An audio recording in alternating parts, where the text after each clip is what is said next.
apvienojums ir tāds super pieredzējis un jauns sastāvs. Šeit bīstam var sanākt, un tas ir 1-0. Leo dod piespēli un Rafā gūst vārtus. Rezultāts 1-0. Atklāja spēles rezultātu RFS futsal komanda. Šeit atkārtojumā varam redzēt kļūdās Romāns Raškovskis. Šeit Rafā ar piespēli un pats rāvās uz iekšu un atlika tikai pielika kāju. Malacis Rafā šajā situācijā un gūst vārtus. Rezultāts 1-0. RFS futsal komanda vadībā. Šeit var teikt pēc vēl vieniem vārtiem. Vēlreiz Rafā un 2 ļoti ātri vārti. Rafā gūst vārtus spēles 4. minūtē. Ļoti īsā laikā 2 vārti.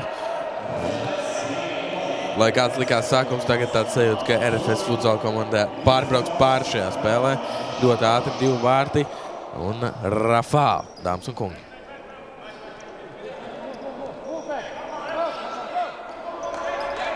Pavisam drīz jau sāksies telefutbola sezonas play-offs. Tā kā ļoti straujiem soļiem dodamies tuvāk kulminācijai vispār telefutbola sezonā. Jāatcerās tas, ka priekšā vēl, protams, Latvijas kausa telefutbolā.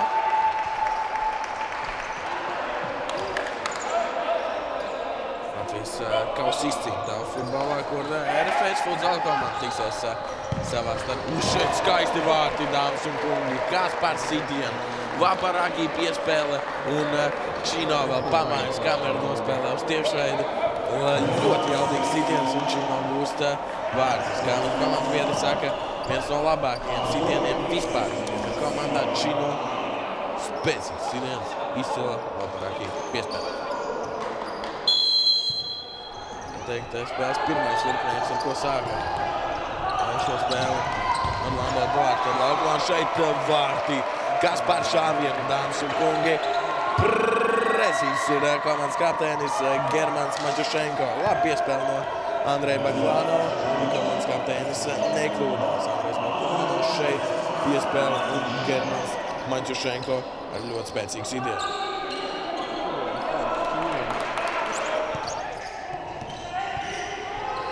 Labi, šeit Bruno Coelho. Oi! Ļoti filigrāni vārti, dāmas un kungi, ar krūtiņām gūst vārtus Vaparaki. Tūlīt atkārtojumā redzēsim, kā tad viņam tas izdevās. Bruno Coelho šeit nomet vienkārši atpakaļ Čino. Čino atdod piespēli un Vaparaki gūst vārtus ar krūtiņām. Atliek tikai noskatīties Artūram Cīrulim. Brīdī, kad komandas galvenais treneris uzzināja to, ka Dudu šodien nebūs pieteikumā, nebūs sastāvā, nevar viņš šodien spēlēt, tad uzreiz bija zvans Maksimam Troiskim, kuram šodien ir jāspēlē un jābūt sastāvā. Un šeit gūti vārti. Vaparaki ar skaistu piespēli Bruno Coelho, un Bruno Coelho gūst vārtu spēles 21. minūtē.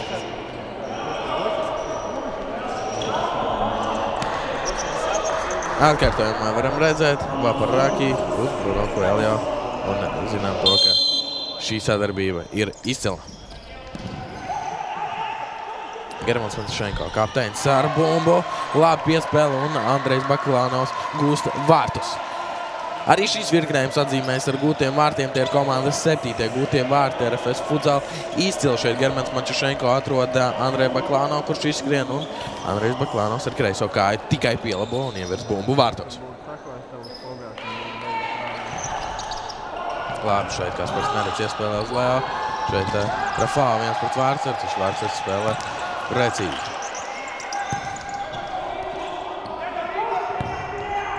Un vārti, vēl vieni vārti RFS futsal komandai. Leo gūst vārtus numur 5.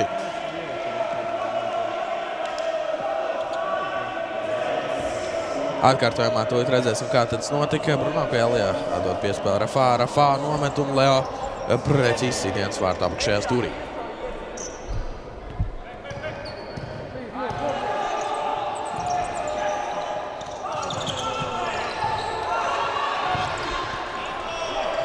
Un šeit vēl vienu vārtu no sava gala. Nokārto hat-triku, jeb 3 gūtus vārtus Rafā. Ātrus 2 vārtus gūs spēles pirmajā puslaikā, un šeit arī viņa personīgie 3. vārti.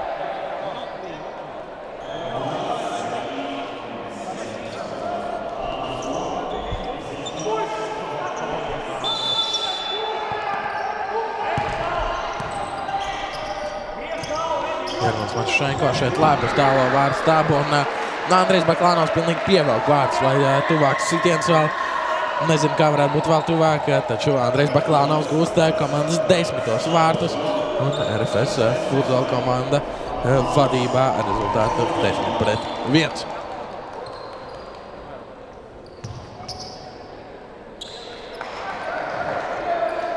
Jāsit, nav jau vairs laika, un līdz ar to spēle noslēdzās šī 17. kārtas spēle, kurā savā starpā cīnījās RFS futbola komanda un FC Nikers komanda. Pārāk ar rezultātu 10-1 ir RFS futbola komanda.